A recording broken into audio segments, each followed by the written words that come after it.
ao nosso paticínio. Sou Carlos Luiz. Oi, gente, sou a Vitória. Hoje nós vamos falar um pouco como era o dia a dia no grupamento essênico de Lisandro Bordenave, que Marcos fazia parte. É importante entender que sempre que a gente tem notícia histórica de alguns grupamentos essênicos, não de todos. Esse de Eurípides a gente sabe que é um grupamento essênico perto do Mar Morto. E existe um outro que se tornou mais famoso, o de Curã, que é onde descobriram os famosos manuscritos do Mar Morto. Ainda não temos notícias históricas se tem alguma descoberta nesse povoado assim que o Marcos participava. Não há um nome no livro, né? Então vai ficar aí para as pesquisas futuras a gente tentar descobrir, né? Se há ruínas, se foram encontrados textos e etc. Mas nós vamos fazer hoje uma reflexão sobre a vida dos essênios desse povoado específico. O que é que você achou interessante, Vitória, nessa parte do livro que fala do dia a dia do Marcos? Lembrando que Marcos nessa época tem quantos anos? 8 para 9, né? Ele não é preciso, mas 8 para 9 anos. Vamos lá. O que eu acho interessante é que tem uma junção de várias atividades, seja na questão física, que eles têm de manhã quando eles se acordam, tem alongamento, tem isso e aquilo. Eu acho interessante do alongamento, antes de falar do resto, é que o Eurípides estabeleceu no Colégio Allan Kardec meia hora de exercício diário de alongamento, e muito parecido com o que ele descreve no livro, quer dizer, não precisava mais, meia hora de exercício respiratório e de o que a gente chamaria hoje de alongamento, né? Não tinha esse nome na época, mas é muito parecido, mas continuemos. Pois é, tem essa questão física, eles também trabalham, além do fato que eles estudam música. Vamos ver como era dividido o trabalho. Que trabalho era esse? Não, tô falando, tem a cerâmica, eles cuidam também do físico. Sim. Depois vem o estudo, né? A cerâmica era para os adolescentes e jovens, né? E a lavoura para os adultos. Exato, a lavoura para os adultos e as mulheres na tecelagem. Na verdade, vamos esclarecer, nessa comunidade essênica não tinham mulheres. Tinham mulheres que faziam parte da seita, não tinham. Existiam algumas mulheres assalariadas que eram contratadas para cuidar da casa. Sim, sim. Né? Ele narra que antes quem fazia a limpeza da casa eram os iniciantes, os essênios que estavam começando. Mas como eles tiveram necessidade de mais gente na cerâmica, porque a cerâmica era uma das atividades que sustentava o grupamento, é importante dizer isso, quer dizer, eles não viviam de doação de ninguém. Sim. Eles trabalhavam, eles vendiam o produto do trabalho deles, se mantinham e ainda ajudavam outras pessoas. De certa forma, eles seguem a mesma lógica dos mosteiros. Com a grande diferença que eles se mantêm, né? Sim. Eles são independentes financeiramente. Mas assim, porque eu já cheguei a ler que os mosteiros eles tentam ao máximo viver só, não ter tanto contato com o mundo exterior, tentar produzir os próprios alimentos, isso e aquilo, nesse sentido. Sim. Agora é importante também entender a época, né? Quer dizer, não existia, eles viviam entre o mar e o deserto. Na verdade não é o mar, é o Mar Morto, que é um grande lago salgado. Então não era exatamente um local que era fácil comprar as coisas também. Então, mas eles tinham o que a gente chama hoje de uma comunidade autossustentável. Nesse sentido, parece com os mosteiros, que eles produzem ali o que eles precisam.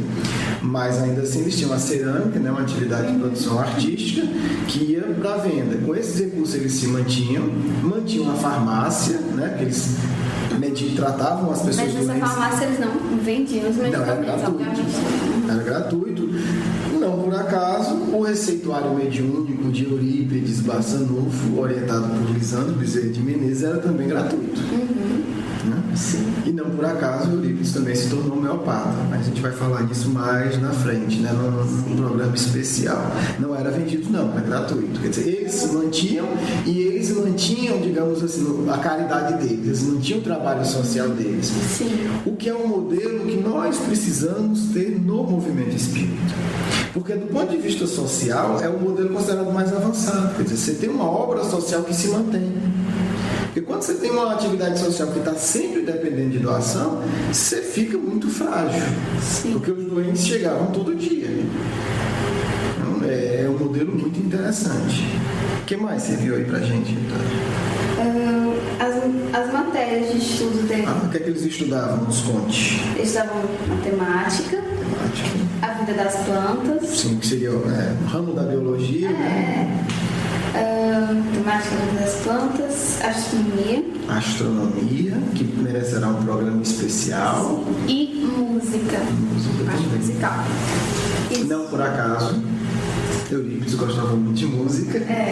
Na verdade, Eurípides sempre foi um amante das artes, né? Ele foi diretor de teatro, ele criou o primeiro grupo de teatro lá em Sacramento, etc. Não temos notícia do teatro nos recentes, possivelmente não tinha, quer dizer, não sabemos. Mas se tivesse, acho que ele teria citado. Mas a música, com certeza. E interessante que, em relação à música, eles usam isso quando eles estão se alongando, não exatamente se alongando, mas eles fazem louvores, cantam louvores quando a pessoa chega ao povoado, quando eles estão voltando do trabalho, quando eles estão indo assim, é quase o tempo todo, né? Antes de dormir. É uma coisa do dia a dia, né? Tô feliz, começa a cantar. Legal. Isso é bom, né? Coisa do dia a dia. Também instrumentos, além de cantar. Agora, além dessas atividades, né, da cerâmica, do estudo, tem uma frase bonita que o Lisandro fala para o Marcos logo quando ele chega no povoado, quando ele mostra a sala de estudo, né, dentro da casa. Aqui se resume basicamente sobre a vida cênica. Então, isso nos indica que era uma vida que tinha atividade, né, manual de produção de trabalho, mas também indica que era uma vida de muito estudo, né? Tinha muito estudo, eles estudavam bastante, eles se dedicavam muito ao estudo. Sim. E aí a gente vê essa combinação bem interessante, quer dizer, eram pessoas que se sustentavam, que se mantinham com atividade, digamos assim, braçal, né? A lavoura, a cerâmica, mas também estudavam muito. Agora, além dessa vida equilibrada, e aí é que talvez seja o aspecto mais interessante da vida essênica, quer dizer, essa vida organizada, ordeira, equilibrada, harmônica, ela ampliava muito as capacidades espirituais.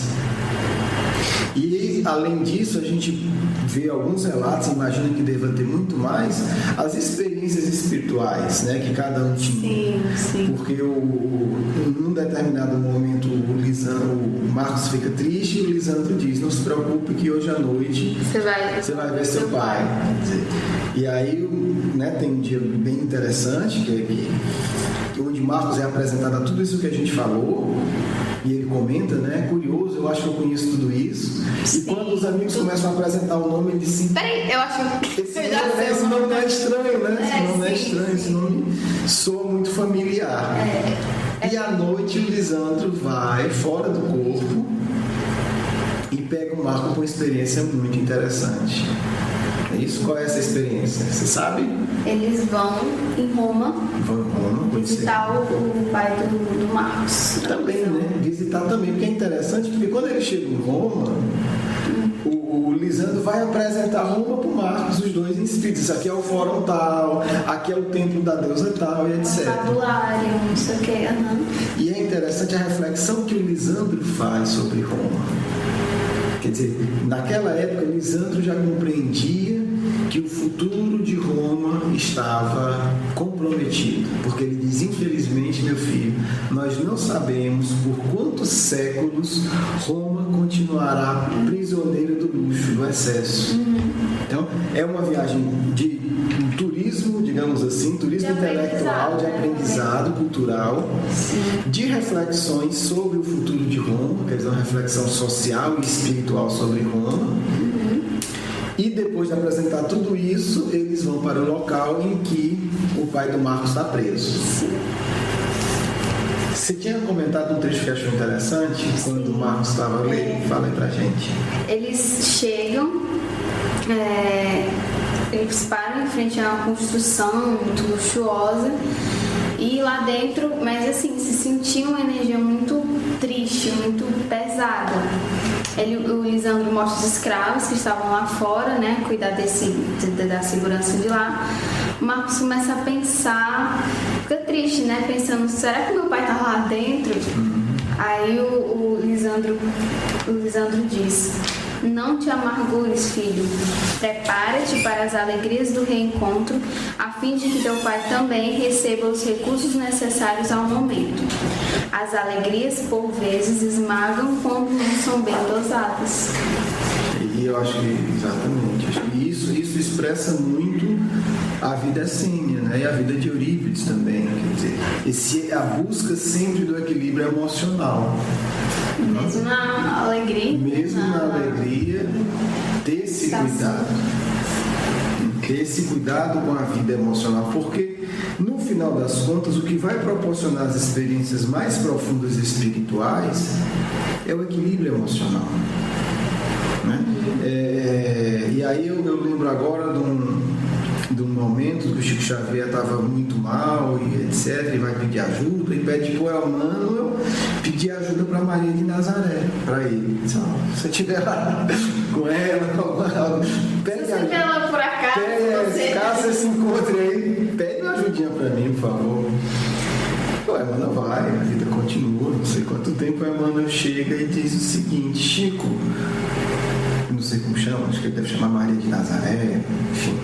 Chico, Maria de Nazaré atendeu o seu pedido e manda lhe dizer o seguinte: que na vida tudo passa. Nossa. Não sei se por essa carga energética que certamente ele trouxe dela, o Chico começa a se sentir muito bem. E aquela frase tem um impacto profundo nele ao ponto dele escrever e colocar na cabeceira dele, porque ele estava numa fase difícil, né? Então acordava e já via, na vida tudo passa. E o Emmanuel depois, porque o Chico não entende essa coisa torta, e aí mais ou menos assim pede para ele completar: Chico, na vida tudo passa, as coisas ruins e as coisas boas também.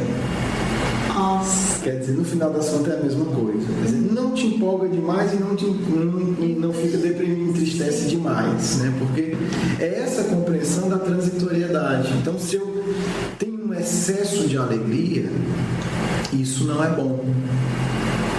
Se eu tenho um excesso de tristeza, isso não é bom. Quer dizer, eu vou ficar deprimido por 5 anos. Também não precisa tanto. Então, saber viver as emoções, mas tendo o cuidado de não caminhar para os excessos.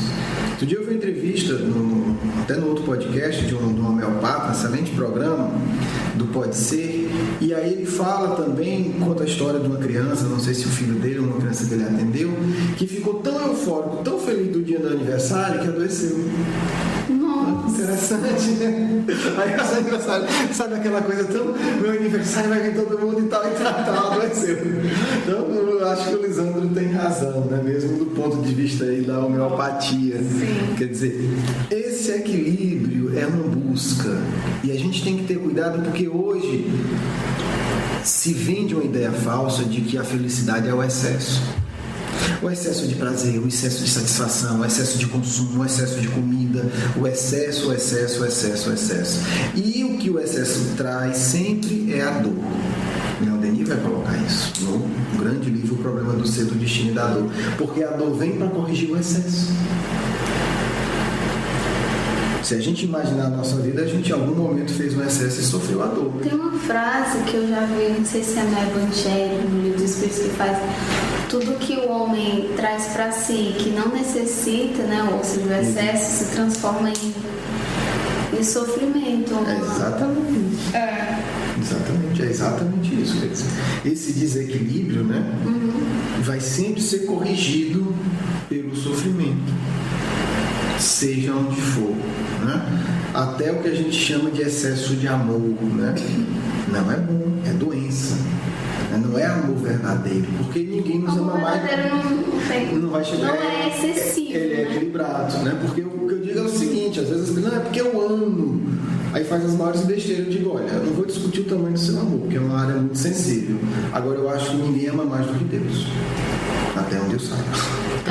E o amor de Deus não é excessivo. Então, eu prefiro acreditar que Deus está certo e você não está. Porque a gente mascara, né? Por amor, aí vai lá dar um tiro na pessoa, por amor, que lindo. Né? Matar ex.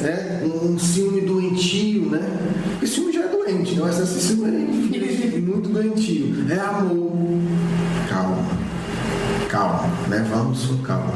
E essa cena do pai é muito bonita porque a gente vê a atitude de um espírito profundamente equilibrado. O Lisandro vai, acompanha o Marcos, orienta para ele ajudar o pai também, né? Sem excessos de tristeza e de alegria, porque a tendência seria essa, né? Uma tristeza profunda porque meu pai está preso, uma alegria profunda porque eu encontrei e um profundo desequilíbrio. Sim. Né? Maneira dos dois que dá certo. Chega e no momento que eles estão tendo esse convívio, Lisandro discretamente se afasta. Isso é um ato de amor profundo. Porque o amor dele não é possessivo, não é assim, não. O Lisandro é o meu pupilo, né? O Lisandro pensaria, né? O Marcos é o meu pupilo. Então, que história é essa? Que amor é esse com o pai? E o Marcos diz, pai, você é a pessoa que eu mais amo. Legal isso, a gente vê, não incomoda Lisandro, né? Se a gente pega uma coisa bem romântica, mas poxa, o cara tirou ele do corpo, botou ele na seita, ele chega lá, leva ele pro pai, você é a pessoa que eu mais amo. Quer dizer, um amor humano, um amor ainda ciumento, talvez se incomodasse, né?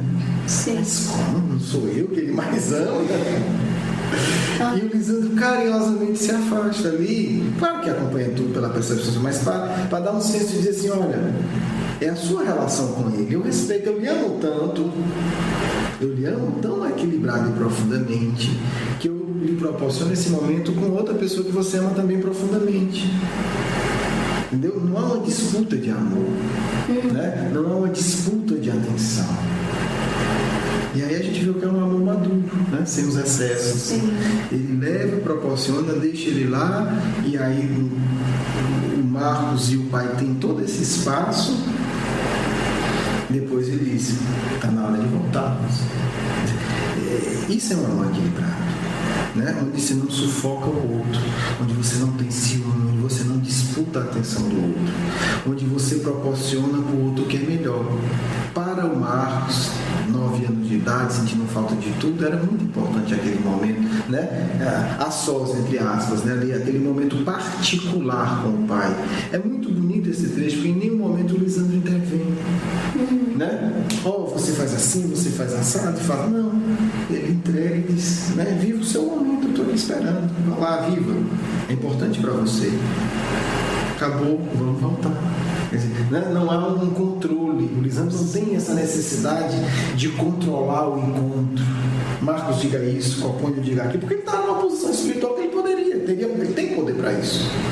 Não, Marcos, você vai ter que falar isso, Copônio, você sabe controlar a situação. Não, ele cria a situação ideal e se afasta. Ele diz, olha, viva, é a sua experiência, é o seu pai. E permite que ele viva, que ele se expresse, que eles, né, interajam. Viver esse momento, o Lisandro se aproxima e diz, né, está na hora de voltarmos. Eu acho que é uma expressão de equilíbrio de sentimento, e eu penso que toda a organização material e social dos essênios visa estabelecer esse equilíbrio íntimo.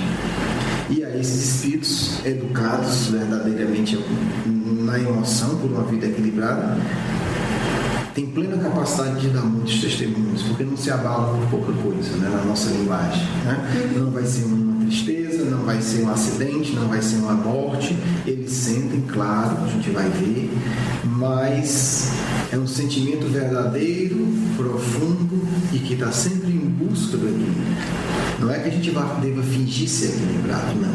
A gente deve ter uma vida de tal maneira que a gente vai educando os nossos sentimentos para um dia a gente chegar nesse patamar, porque não é externo, é íntimo.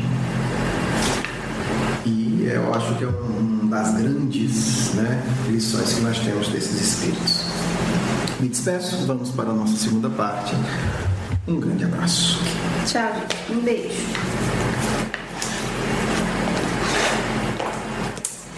Agora a gente vai ler o Evangelho.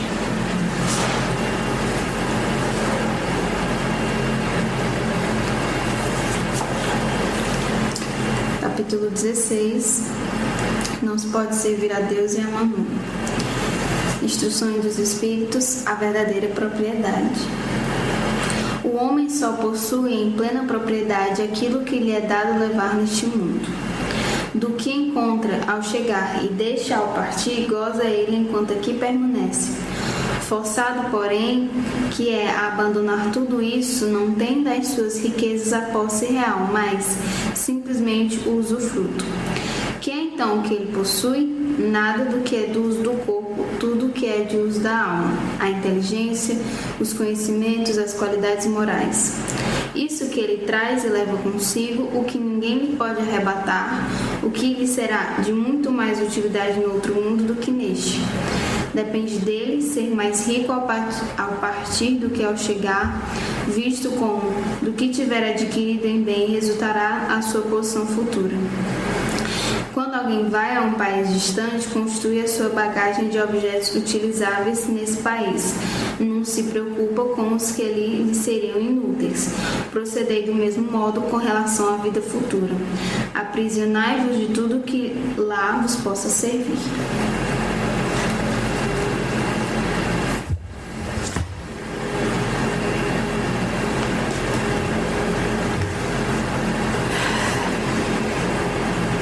Pai amado, rogamos, meu Deus, teu amparo a nós que ainda somos tão frágeis.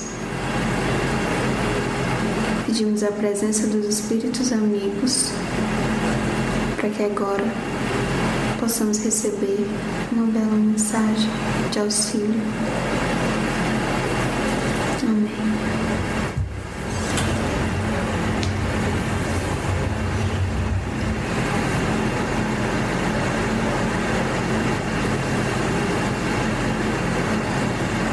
Paz e coragem em vossos corações.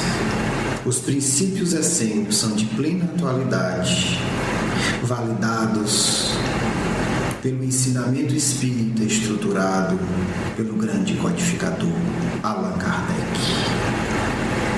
Os essênios preocupam-se com a verdadeira propriedade, as qualidades emocionais, as qualidades intelectuais, as virtudes, porque estas são conquistas que se preservam ao longo dos milênios. Na verdade, sob a ação da vontade, elas se desenvolvem e se multiplicam. Por isso, uma vida simples, porque os excessos bloqueiam, obstacularizam o crescimento espiritual. Por isso, uma vida fraterna, porque o ódio e a inveja tornam o indivíduo mesquinho e pequeno no aspecto espiritual. Por isso, uma vida de devoção, porque o enfrentamento de si mesmo, o enfrentamento dos sofrimentos sociais, nos faz fortes e nos ensina a superação do medo. A grande estrela, ao nos visitar na comunidade simples, nos inspira apenas a uma coisa: a devoção à causa do amor do Pai. Mas a devoção sincera não é um ato de declaração verbal, mas a declaração deve ser de uma vida de preparação. Apenas uma vida equilibrada, apenas uma vida de silêncio interior e de ação externa continuada em favor dos que mais sofrem é a resposta que deseja de nós o enviado de Deus ao mundo. Sempre que estiverdes ante uma decisão importante na vida, indagai a vós mesmos: qual o caminho do amor sincero? E por mais desagradáveis que sejam as consequências, segui-o. Segui corajosamente o caminho da verdadeira fraternidade. Segui corajosamente o caminho do respeito pelo próximo, do respeito a si mesmo, para que um dia possais ter a felicidade de contemplar o nosso grande e amado Mestre Jesus de Nazaré, que sempre está próximo de todos os corações aprendizes que decidem verdadeiramente abrir mão de todas as ilusões para que a luz do Pai possa brotar em seus corações. Paz, renúncia, verdade sejam as forças a guiar a vossa caminhada em direção a Deus.